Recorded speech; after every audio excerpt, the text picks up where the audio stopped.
Hello, hello. I believe we are live. So, welcome again to yet another stream.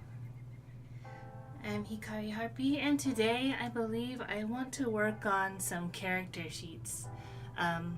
These character sheets are for some comic characters that I've actually messed around with quite a while. So I feel like I got their designs mostly down pat, but it's always nice to have some, references on hand anyways. So yeah, hopefully the audio is of good quality right now. So with that, let's move on to the camera.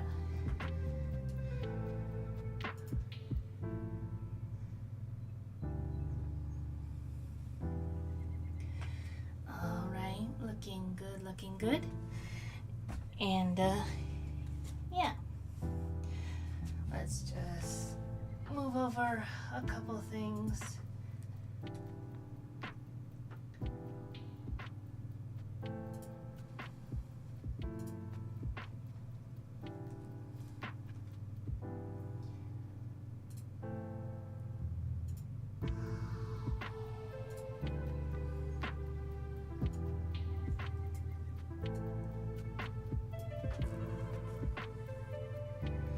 There we go.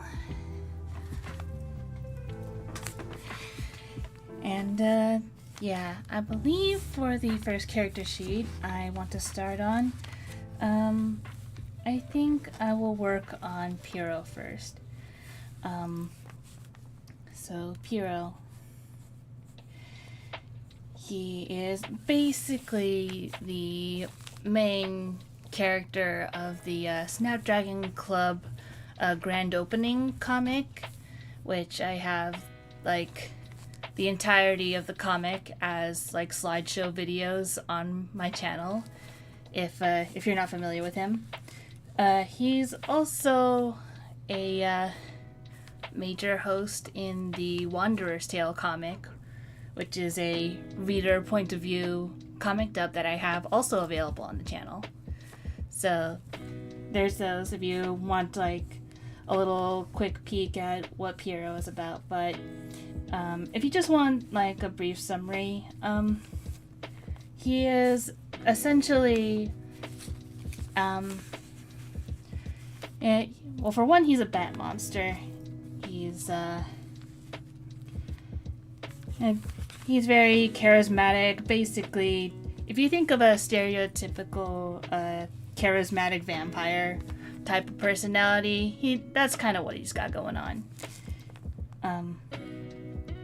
But even though he has sort of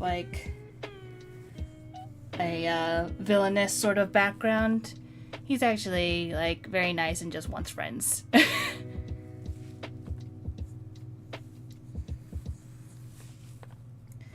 So I think my first main hurdle is that I need to I want to do a full body sketch of him, which means I'm going to have to shrink down the proportions a whole lot, because he's got a number of details going on for him, which I will illustrate in a bit once I have his base body figured out.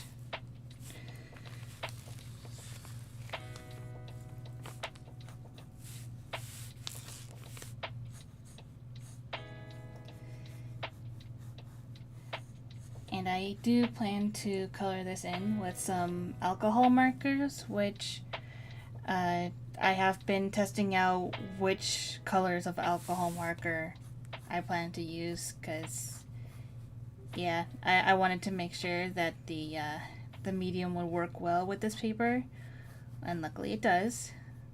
Even though the paper itself is on the cheap side. I got this off of dollar store type of art sketching pad that's technically meant for dry mediums, so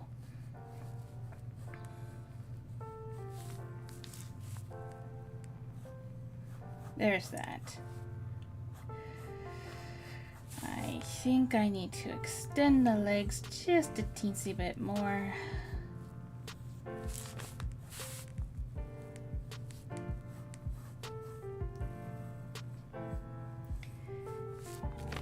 Because while he's not completely like a stick figure, he's, I'd say, like averagely lean, I think is the type of body type I'm kind of going for him.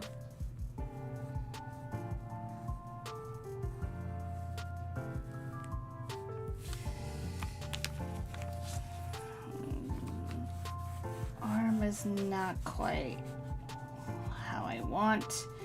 And the arm is going to be probably one of the most difficult parts of Piro's anatomy, which I will show in a bit once I've got the pose all figured out.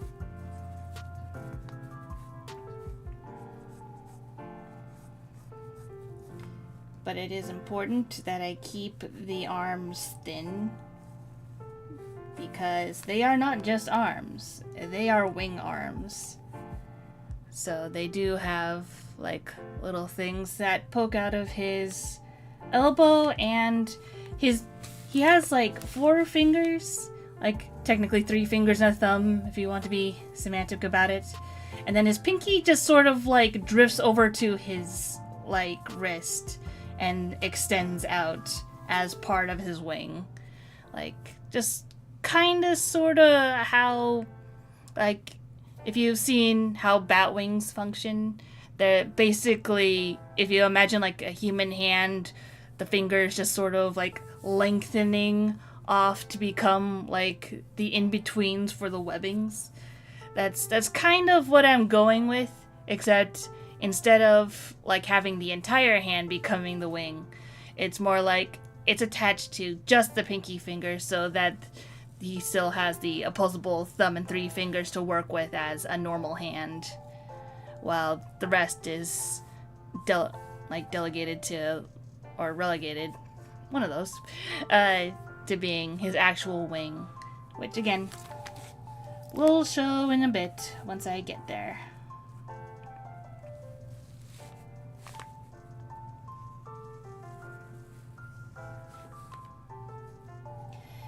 And I did at least draw him a little bit and showed off like how I usually draw him in a how-to video, where I did a quick version of how I usually draw Piro's head. Like how I usually come up with his hair placement and how his facial structure usually is.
I'm not too happy with this arm placement, so I think I'll have to redo that, unfortunately.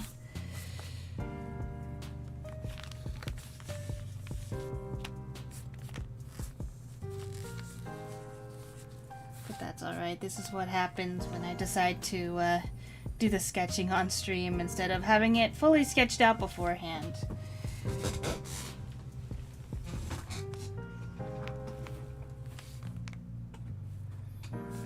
Again, really hoping that the audio quality is alright. I tried to do a little bit of pre-recording beforehand, but I have no idea if it works, but we'll see.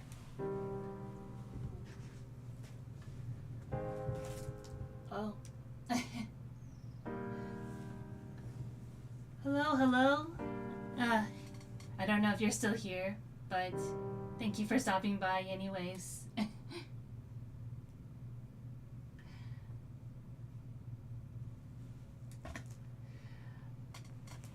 But, yeah.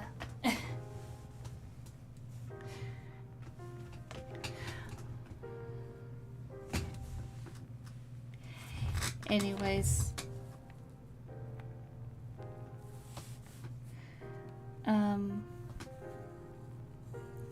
So yeah, I think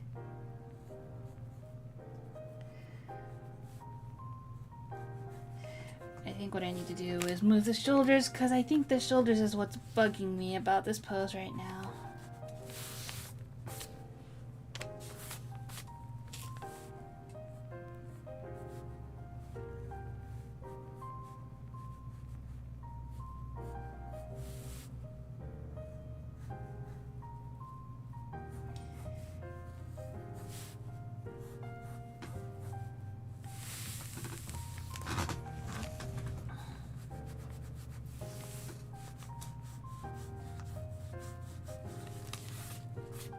And once again, proportions are very much something that I need to work on.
I'm trying to imagine the pose as something that I would like to see if this were made into like a 3D figurine sort of thing.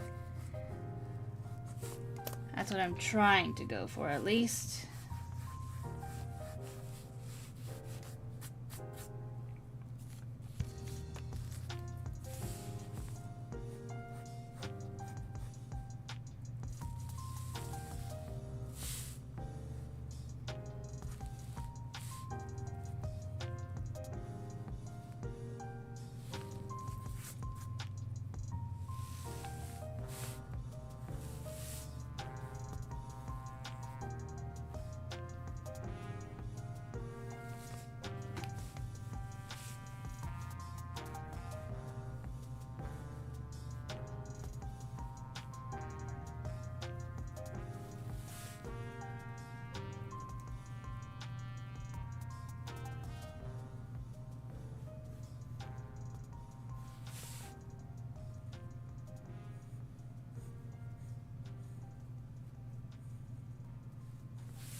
Hello,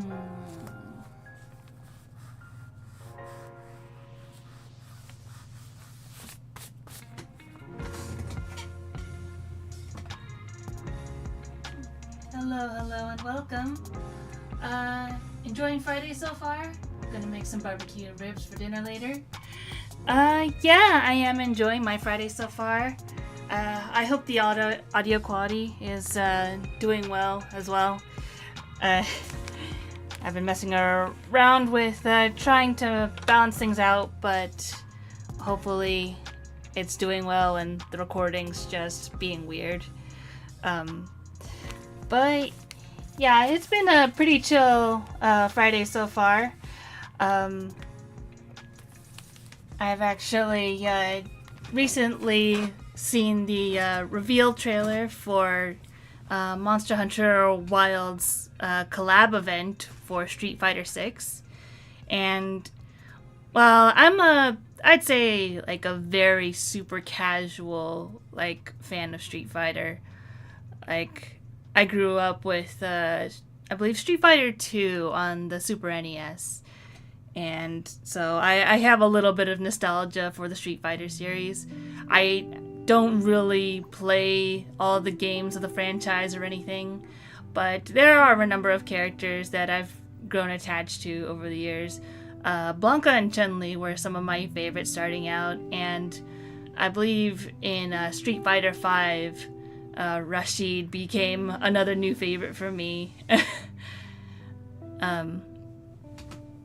And yeah, so I'm more or less vaguely aware of what the Street Fighter franchise has done with the story in current years.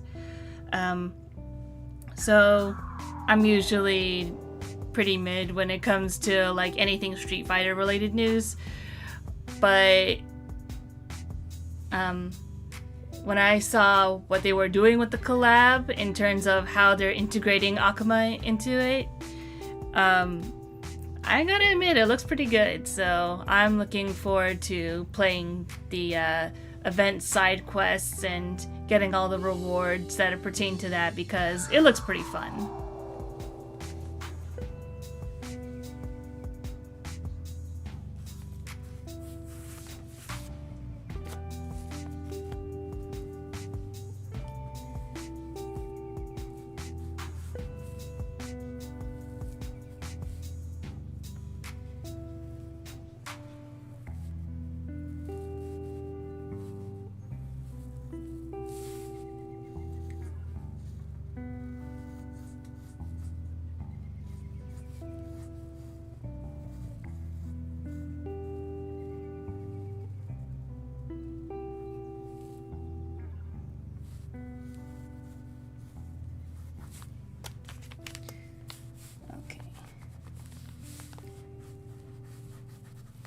As for this drawing, I believe the leg and foot placement is bothering me just a tiny bit.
Used to play a lot of Marvel vs. Capcom 2. It's a bit sad that they ditched the anime-esque style of the older games. Yeah, I can see that. I did like the aesthetic of the older games as well. But, yeah. unfortunately, some things just go along with the trends. Not everything has to be a hit, but it can be a shame sometimes, especially if it's something that you enjoy.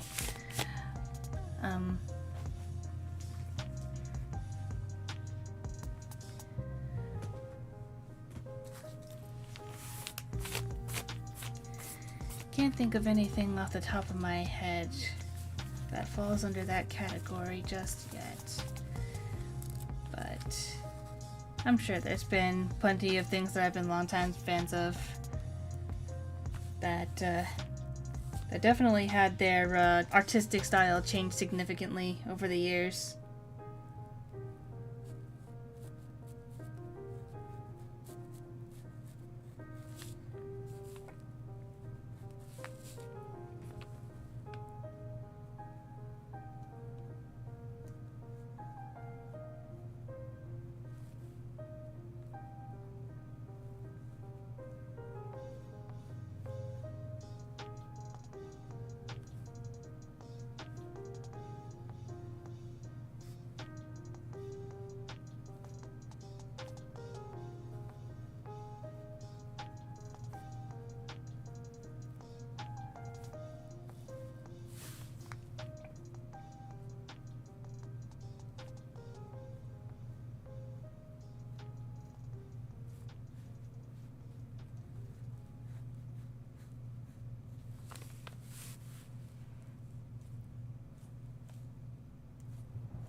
Now that I've got the base pose down, we can move on to some of the more notable things about Piro. So, a couple of them I've already drawn out. He's got like these gargoyle type feet, so it's like if you think of like Disney's gargoyles, he's basically like got feet like that. With the claws and then little hind talon sort of thing going on. And he's also got like a demon tail going on with the arrow tip and everything. Then we come up to his wing arms, which it's really funny. Basically, I know a few people who love Piro, but every time they attempt to draw him, they're like, yeah, no, I'm not dealing with his wing arms. Which is completely fair, because his wing arms are probably like the most complex part of his anatomy. Because, like I mentioned earlier in the stream, the way his hand works is that it's 3 fingers and a thumb, and his pinky finger essentially has been like moved down to his wrist to act as like the outer part of the webbed wing. So there's that part that's on the outside of the wing, like you can see it on here, and this part here is also that. And then he also has that same extension going from his elbow.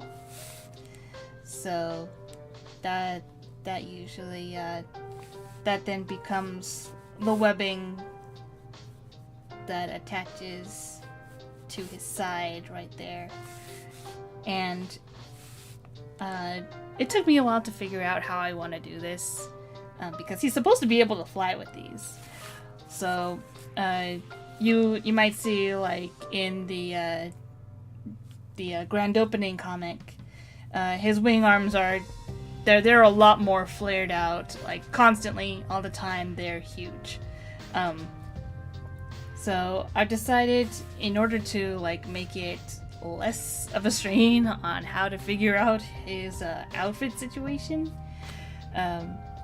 I'm going to make it so one of his powers is basically when he's not using them for flight, the wings basically kind of retract, kind of foldable, and such. So they're not stiff like this, but they can just sort of like kind of fold in a little bit. And when he does need to fly, they extend, they grow basically magically. And I'll actually have like a little section dedicated to how his wing arm works on some part of the reference sheet somewhere. Because that is definitely a huge thing that's staying. And then he's got cute little bat ears, because he is a bat monster with very heavy tones of vampire aesthetic. And hello!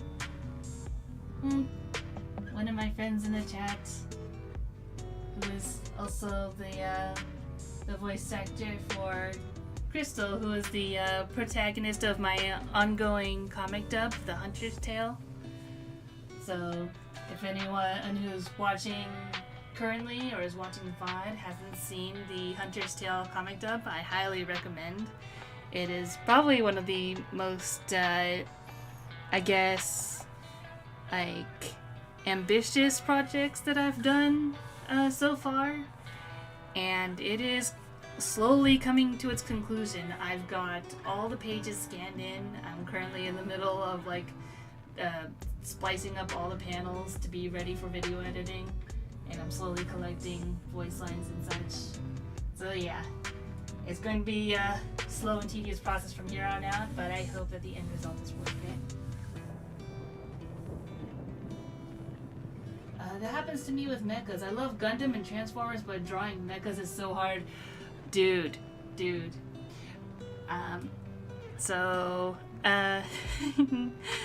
I do love Transformers. Actually, I got into Transformers via Transformers Prime. And my favorite Transformers are Knockout and Soundwave, and also Predaking.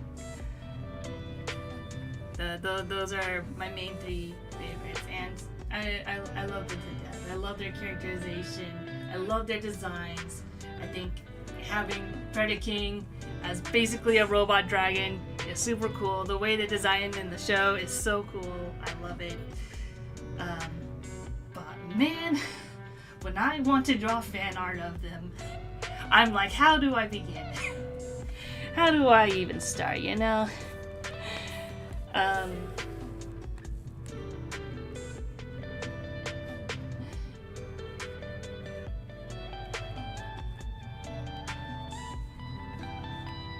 yes, thank you, Teddy.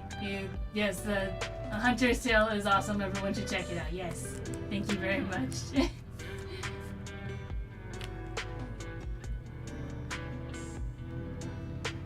Yes, I am making character sheets for my boys. I love them. I love them so much.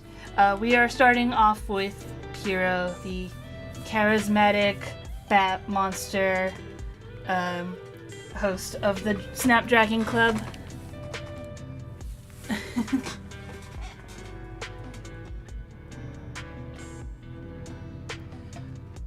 Found the title funny, liked it. Yeah.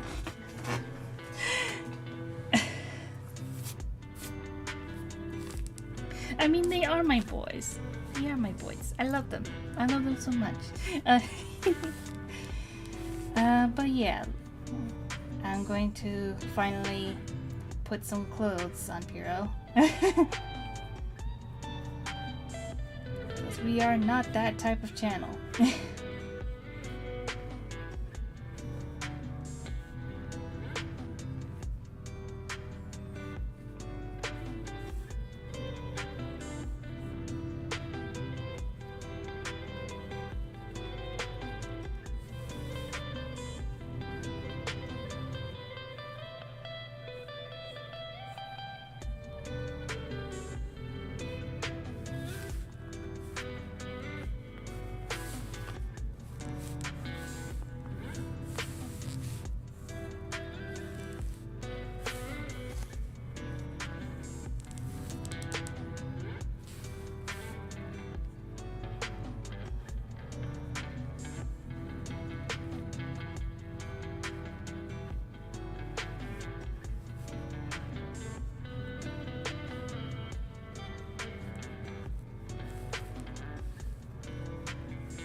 So yeah, he's got a little cowl cape thingy going on because, again, vampire aesthetic.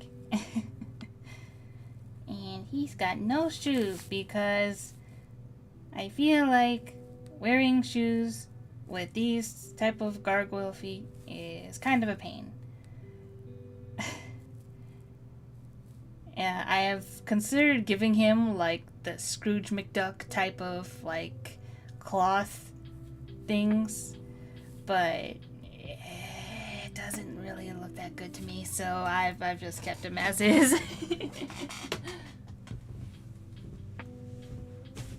Is Piro's #1 fan missing? And I hope they see it on the VOD. I'm sure she will see it on the VOD. She would never miss an opportunity to see her boy.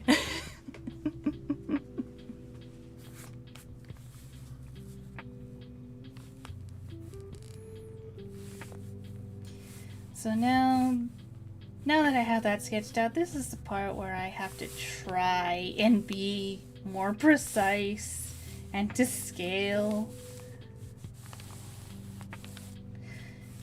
Because I'm going to try and draw him from behind now.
Okay.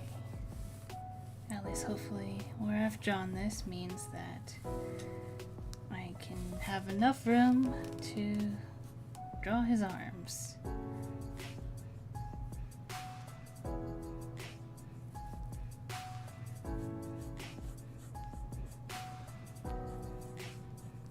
This is actually a very interesting exercise. I'm not used to being so precise and remembering like every like being so exact about where everything is. Like, yes, for a comic, I have to at least more or less make an attempt to keep things to scale, to have generally the same colors from panel to panel. But at the same time, it's like, depending on the mood and the type of feelings and stuff that I want to represent as the story moves along, I can kind of fudge with the colors a little bit. But yeah, this is this is feeling like a little bit more like, okay, his body is this big, his head is this big, and it should, if you turn it around, it should more or less keep, you know, the same size.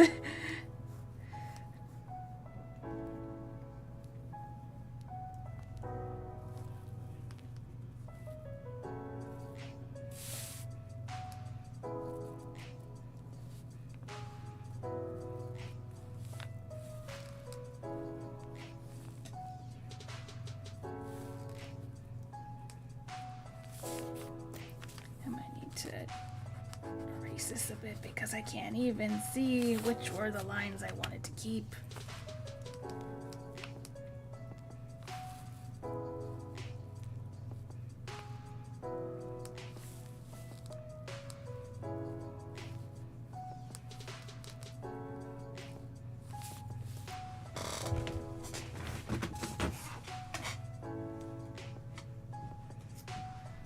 Finally watched The Day the Earth Blew Up. It was pretty fun, though it made me miss the shading and line art of old cell animation. Yeah! That is an aesthetic I do miss. Just 2D animation that's like in the a sort of older, you know, golden era type style. It is something I miss, which is another reason why watching The Day the Earth Blew Up was such a like nice little breath of fresh air.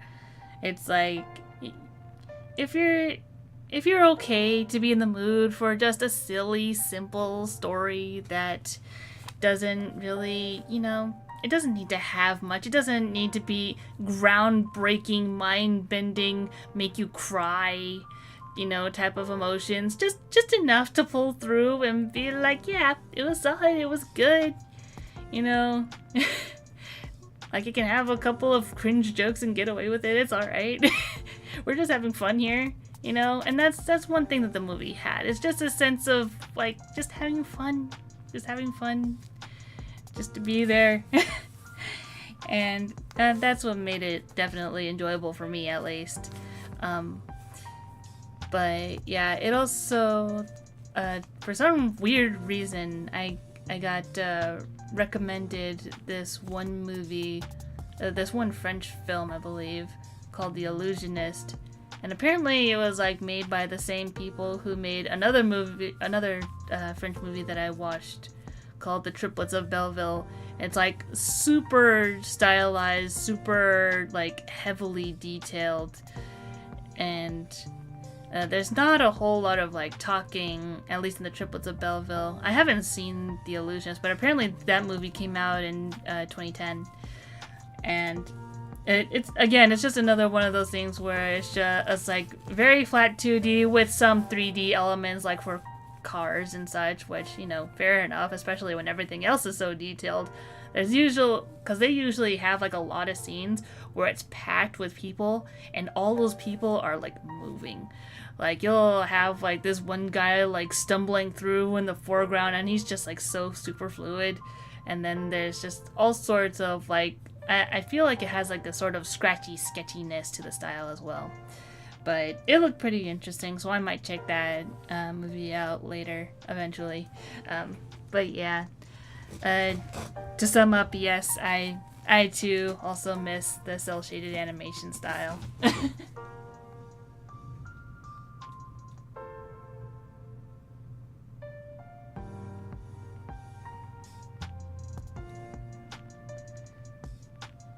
Sylvain Clement, is that the name of the person who was who created the Triplets of Belleville?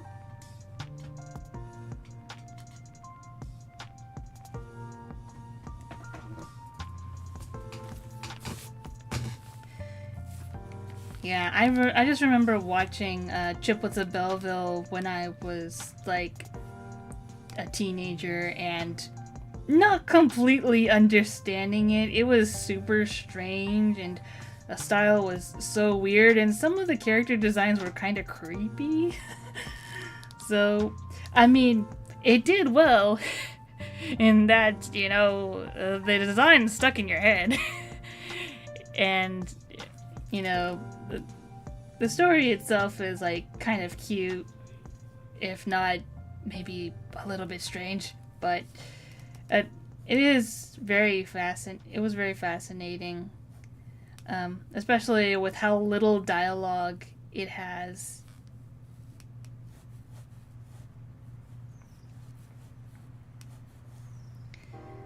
But I think that's just the power of animation, that you can, like, tell such fantastical tales with, like, hardly any dialogue at all if you don't want.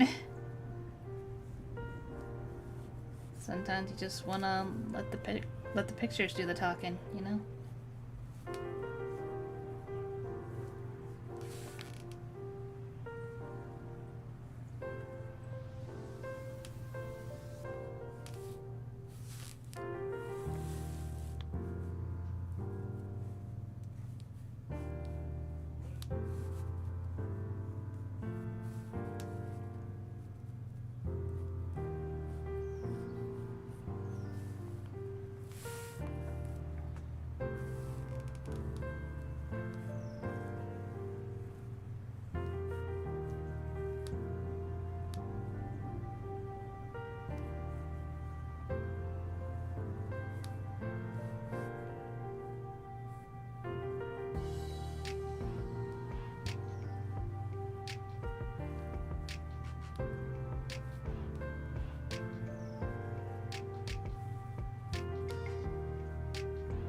I've been rewatching The Simpsons, and Comet did a couch gag. Creepy is definitely how I describe it.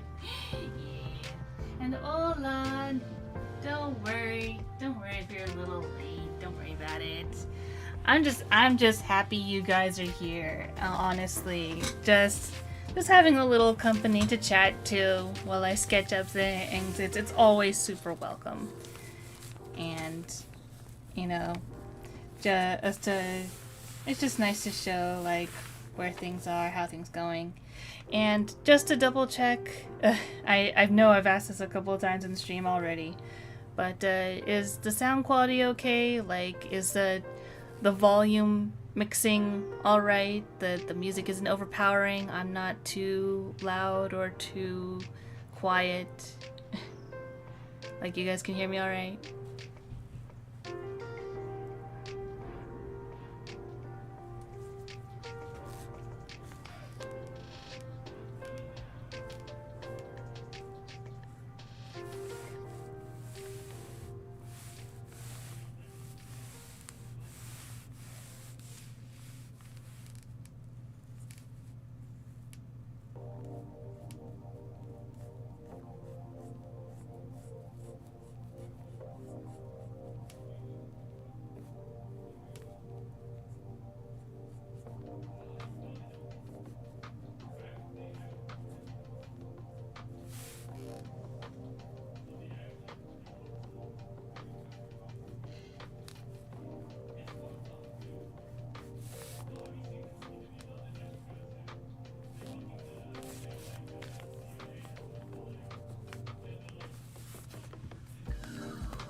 Sounds good to me. You're louder than the music. The music isn't totally quiet either.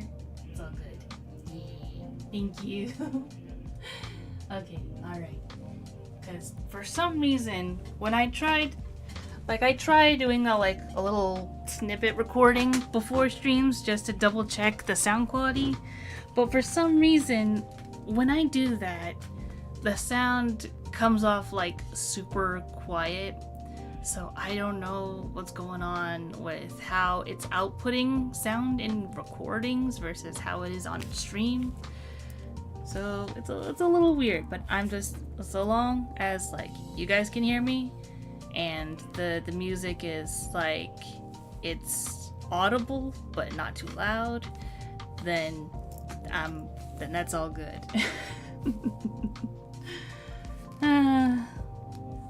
One day I'll get this streaming thing right. One day.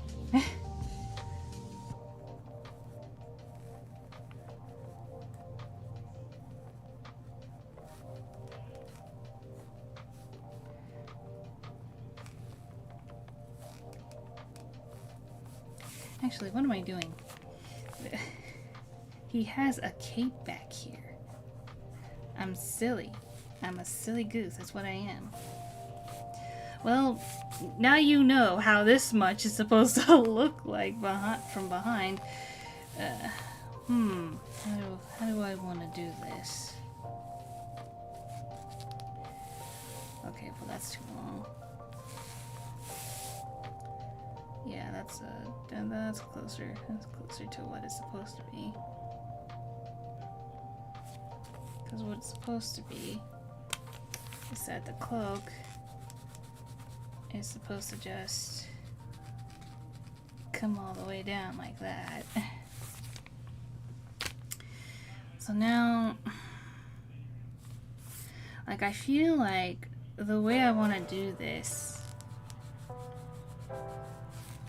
is that I'm going to make the cape transparent from, like, at a certain point, so that I can actually see what his clothing would look like from behind.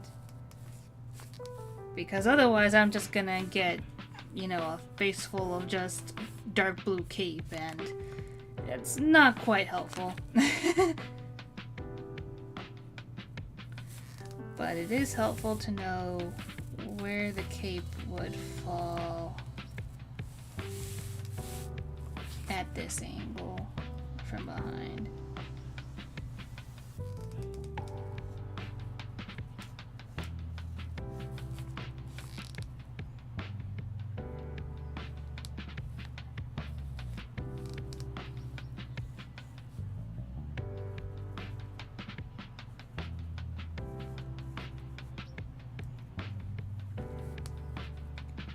Gets a little nubbin there, a little nubbin here.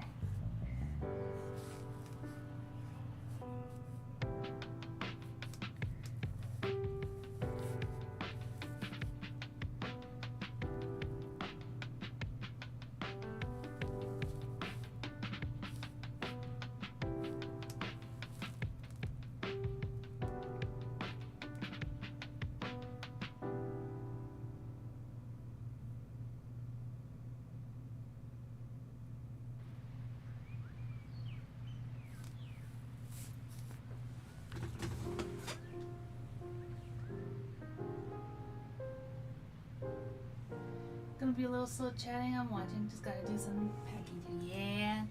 Don't worry about it. Like, don't worry if you can't be like chatty in chat. Like, if you're just here and lurking, it is perfectly fine. I lurk all the time when I'm watching like some of my other favorite artists. Like, I have a friend who likes to do art streams on Twitch, and usually I'm lurking, and I don't usually chat a whole lot in there. But I am trying to figure out how to make my streams a little bit more interactive, just so that they're a little bit more fun and engaging for you guys. I feel like I could do them more, but that would, you know, come with growing the channel and all that stuff. And I mean, I'm sure if you guys have been on YouTube long enough, you've heard that song and dance. You know, oh, like, comment, and subscribe, and all of that, and eventually I'll get, like, all sorts of channel perks, and then other stuff can happen, which, you know, is great, but also no pressure, I promise. But, in the meantime, you did probably, like, see the link in the corner right there.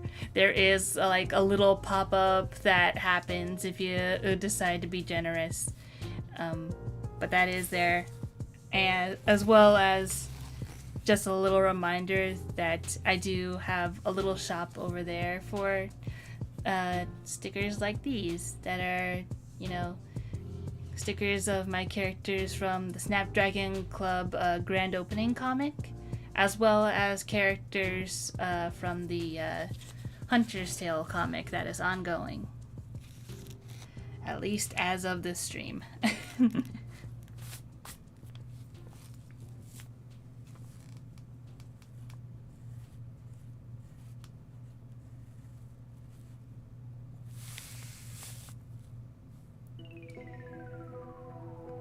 But yeah, I believe I have all of Piro's details accounted for.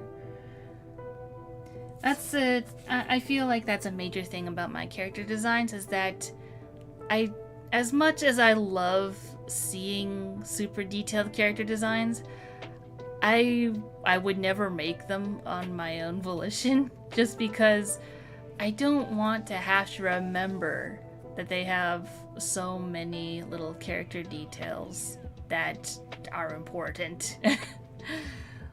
Like, I'm like, okay, Piro has this hair coif thing going on that basically changes depending on which direction he's looking. He's got these shoulder spikes right here. Like, that's not just part of his cowl. That's actually under the cowl. That's why there are spikes there. And I don't know, I might do like a separate, that'll probably part of when I do like the wing diagram of like how his wing works, over on this side possibly. And speaking of which, his wing arms. Again, the most difficult part of Piro's anatomy is his wing arms, which, you know, consistently people don't like drawing them, which I totally get. It's it is very hard to keep track of them. And then he also has the demon tail right here, and then he has the gargoyle feet right here. So those are all the details that I need to keep in mind whenever I draw Piro. And then there's Dolly, who I made the mistake of giving polka dots to. And these are not shifting magical polka dots, so they have to stay consistent, and yeah.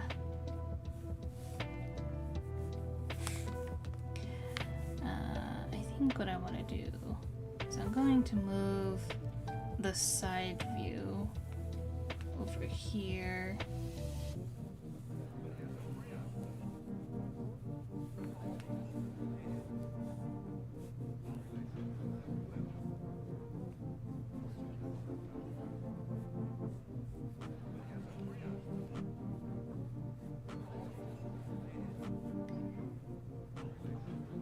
He's got that snipey nose.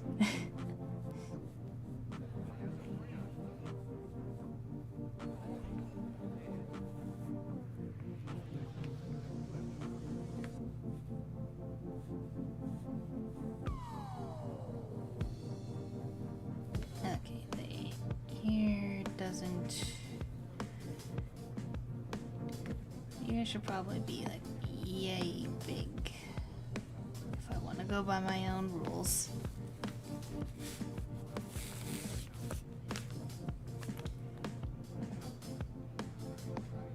Well, it kind of goes past the eyebrows actually, so it's a little bit longer than that. It's fine, it's fine.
Doesn't look quite right. I want to redraw that again.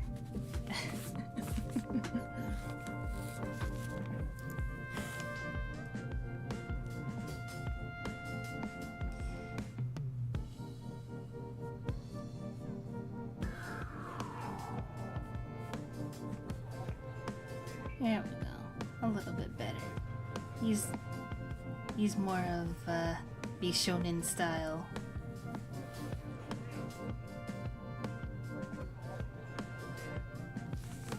Oh yeah, I almost forgot. He always has a little snaggle tooth. This little snaggle fang when he's got his mouth closed.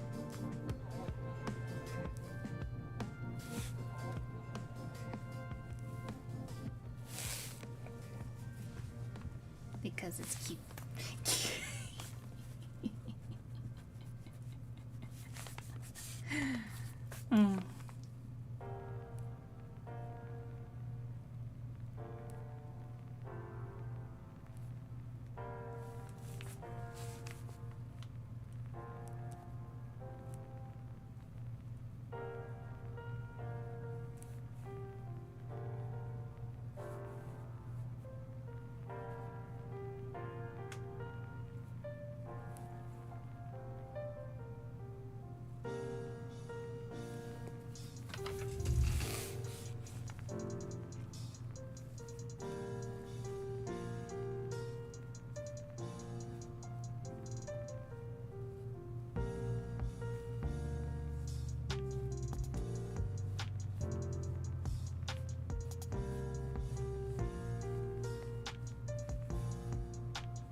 Something like that.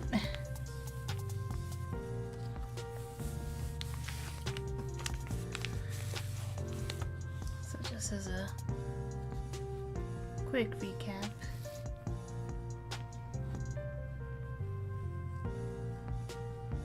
here's how it's looking so far.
So I think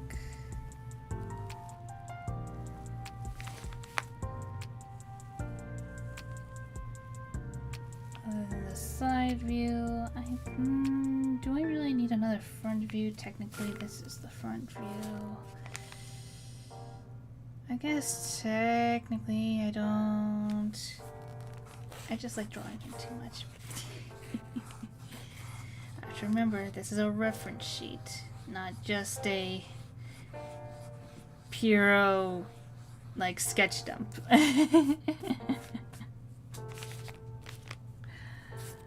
So I think the only couple of things I need are, one, reference to his wing arms, which I think I'll just go ahead and do that.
So this is basically what I'm talking about. Is it even showing up well? Probably not. I will make it darker. That's the thing about sketching on camera. It doesn't always show up well.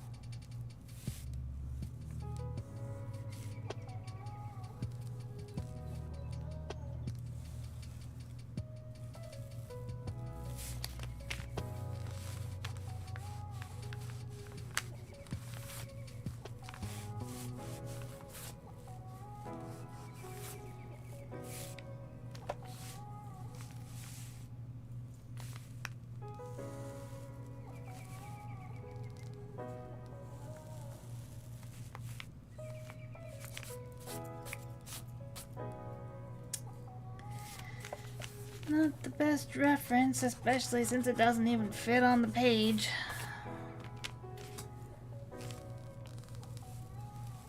But I will add notes.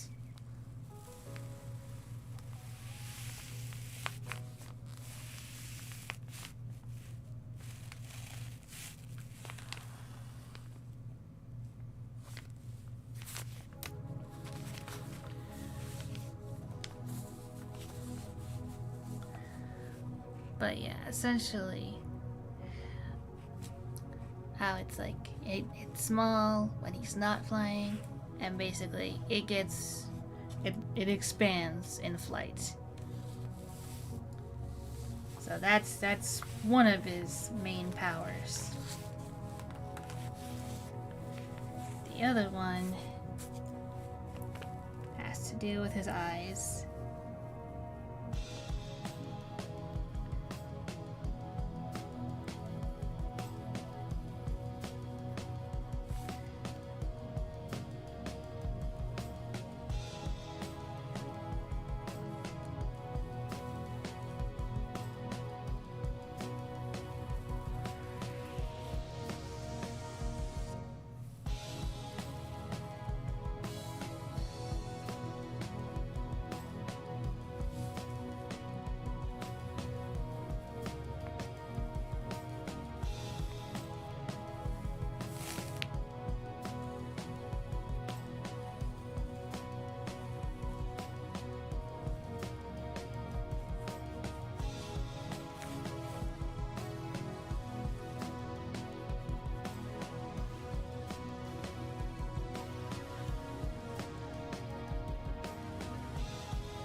forever the struggle, making somewhat symmetrical eyes.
I think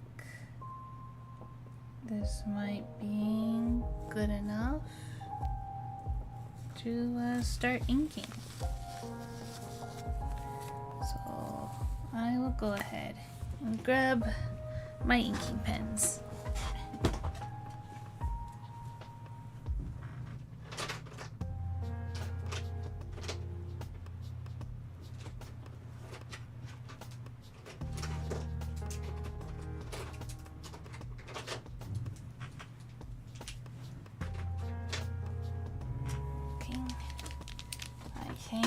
This is a good enough assortment of the colors that I need. I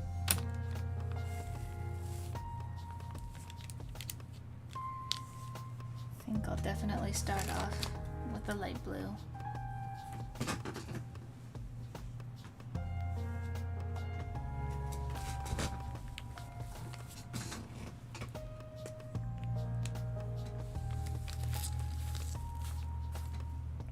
You can go away.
This goes there.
I'll just outline this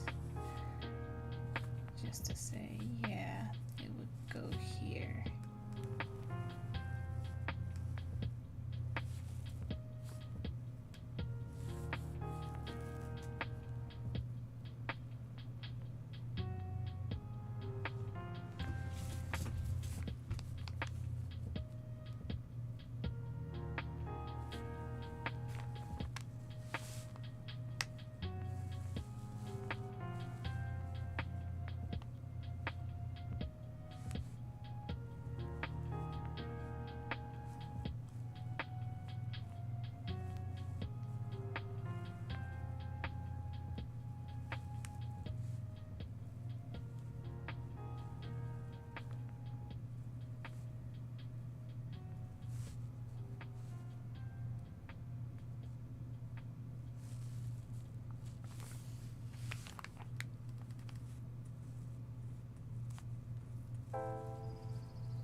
what's pinning his cloak in place.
So the one detail that I keep flip-flopping about is the direction of Piro's eyebrows.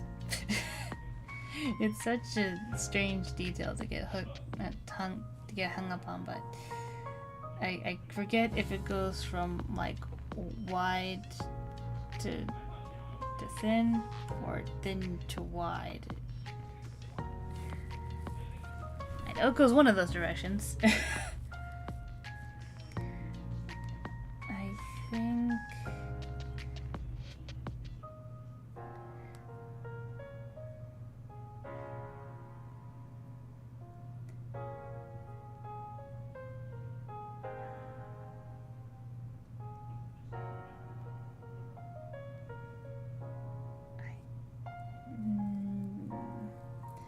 I'm thinking it goes wide to thin.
The line art just a teensy bit, but that's okay.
forgot one place.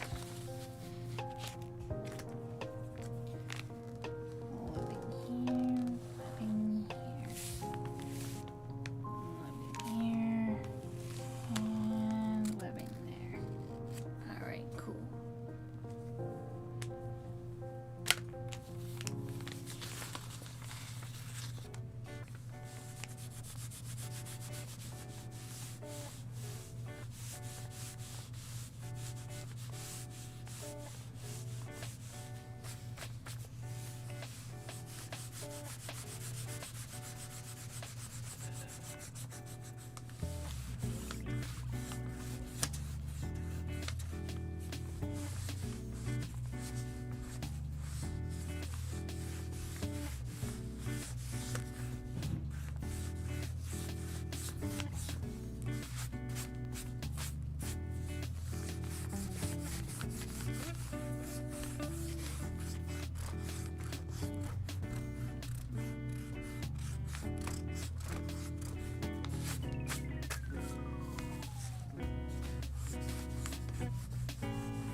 think I've just about finished with the line art, and let's clean that up a bit.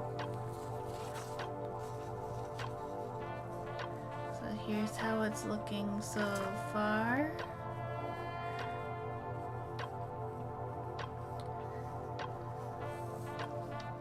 I personally think this is a pretty decent reference, especially considering that he's going to feature in my next comic project, so best to have this out of the way now, so that I'm not constantly going, wait, can he do this? Can he do that? What does his thing look like?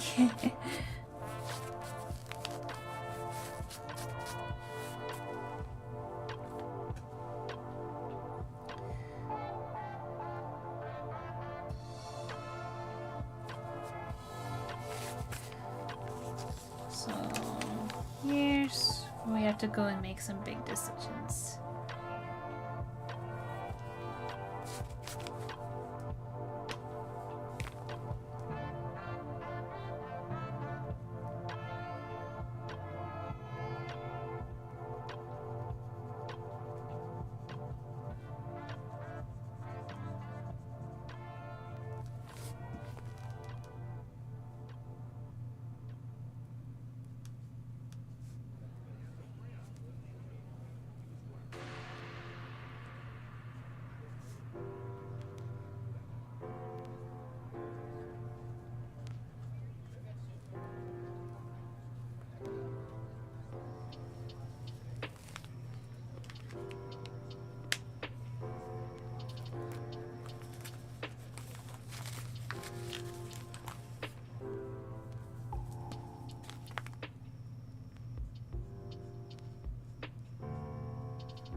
Which blues I had.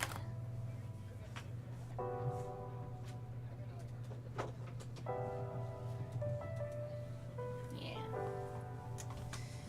So I used the frost blue for his skin tone.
and shade with either pastel blue or light blue. Which I will try the pastel blue here.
I need to refill my pastel blue, but I think I have enough for that.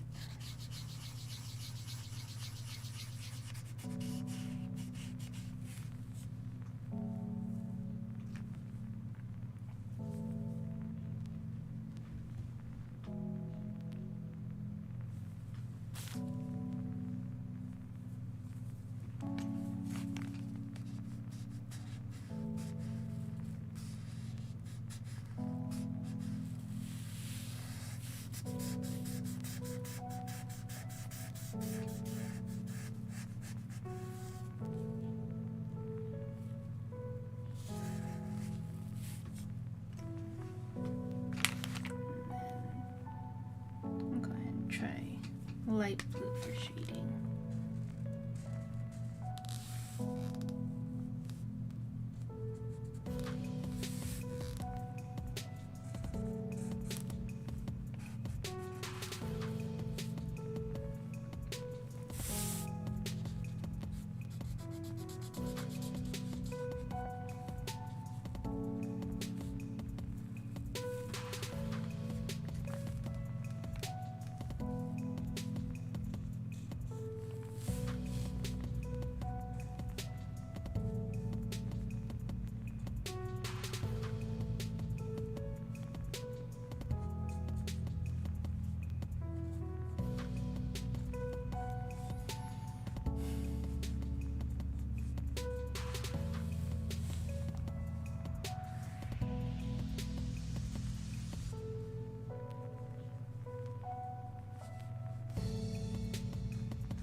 Starting to think maybe a light blue is a decent skin tone, and that frost blue is highlight.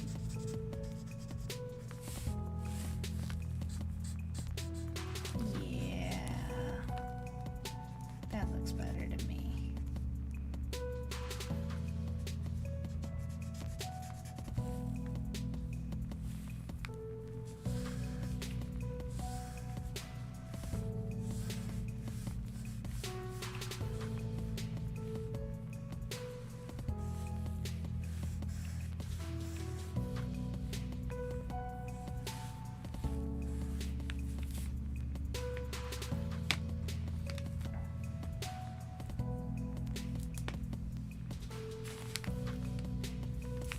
Actually, that's not the right color. That is not the correct color.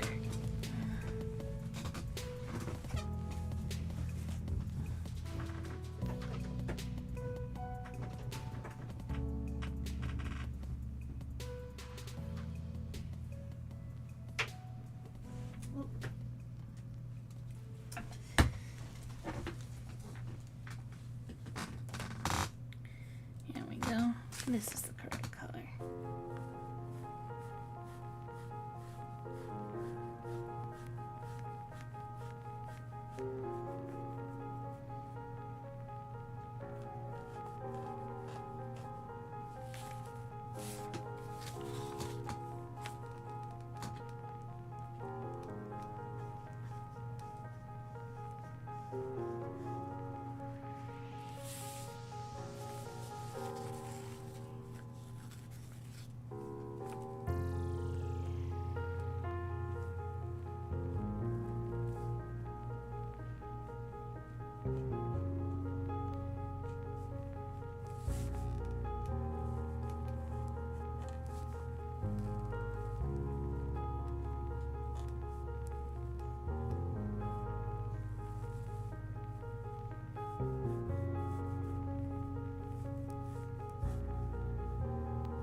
I feel like I default to drawing Piro a whole lot just because I have such a long history with this character.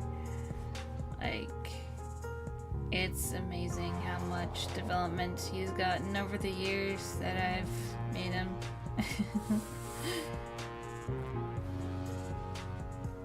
But outside of me just liking him because I have an edgy heart and I've had like a vampire phase and everything, I feel like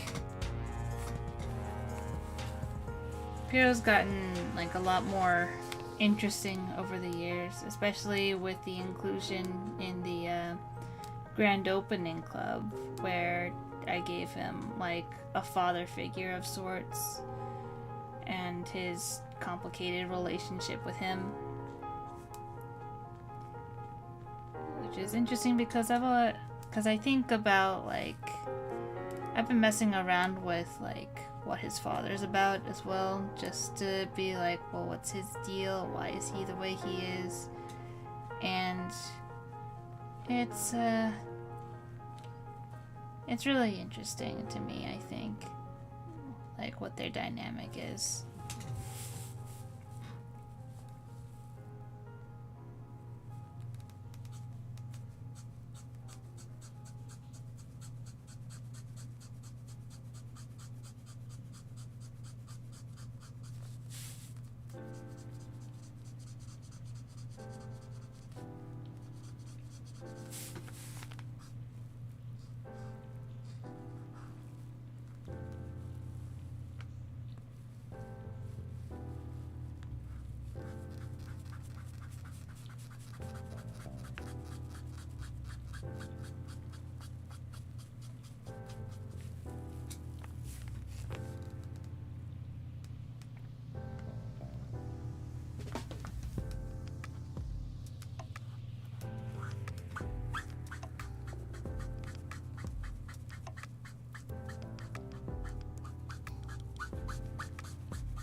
feel like I'm finally gonna solidify more or less his color scheme. Like, it started off as more black and red in his early days, but now it's been more shades of blue, which I think helps to like help things come together in a sense, with the only things out of place is his little medallion, which is red and yellow, and his eyes, which are also like red with like highlights of yellow.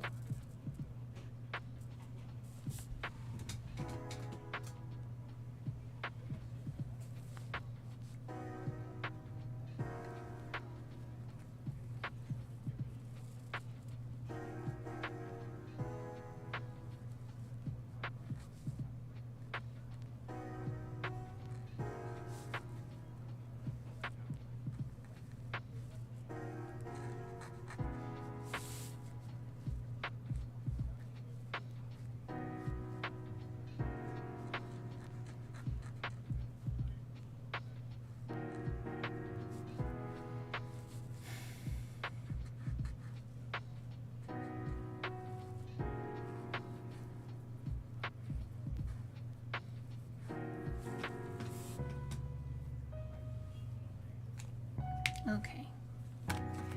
So I'm thinking that I'm going to use this shade of blue for the outside of his cloak.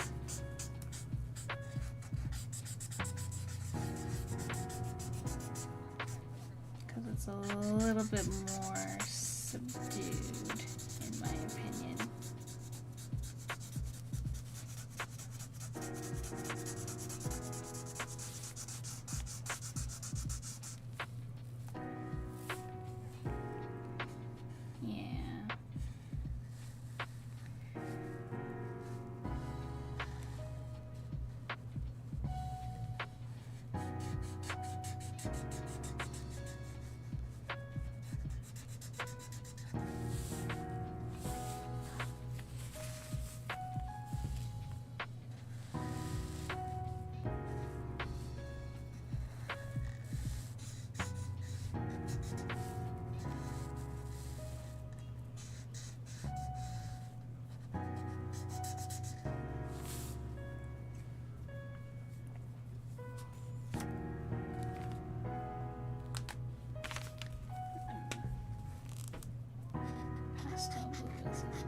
Here.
Actually, I think I just made his eyebrows black.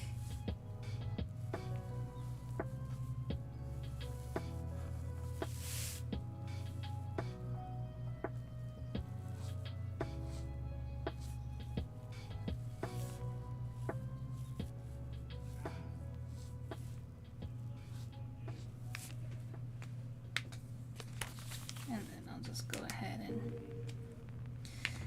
color that.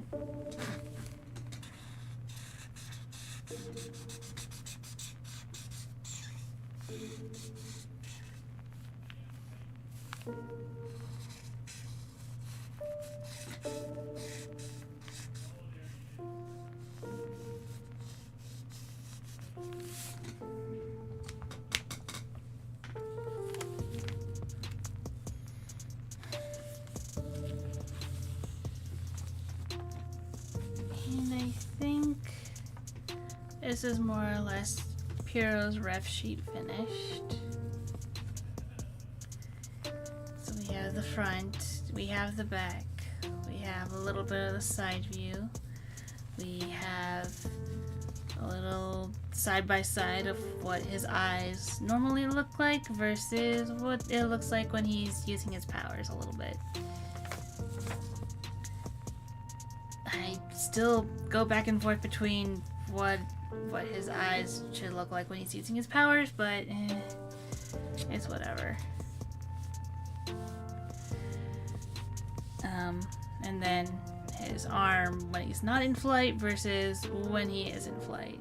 So yeah, I think that's a good one for Piro. And I think I'm going to take a quick break. It has been roughly 2 hours at this point, so I don't know. I think I'll take a quick break and then I'll see how I feel after that. If because it's possible I might end the stream here actually. Actually, you know what? It seems to be pretty slow, and hey, that means I can save the other boys for next streams. So I think next stream I will start on Fakshi, which is this little bee right here, my precious bee son. So yeah, I hope you guys can look forward to that. And with that, I think I'll call it here. Thank you very much for all those who joined me during the stream, and thank you for everyone who stopped by to watch the VOD. And once again, if you're ever feeling generous, got the link right there. It's got these up in my shop as well. So yeah, as usual, thank you for stopping by, and I hope to see you next Friday. See you later. Bye.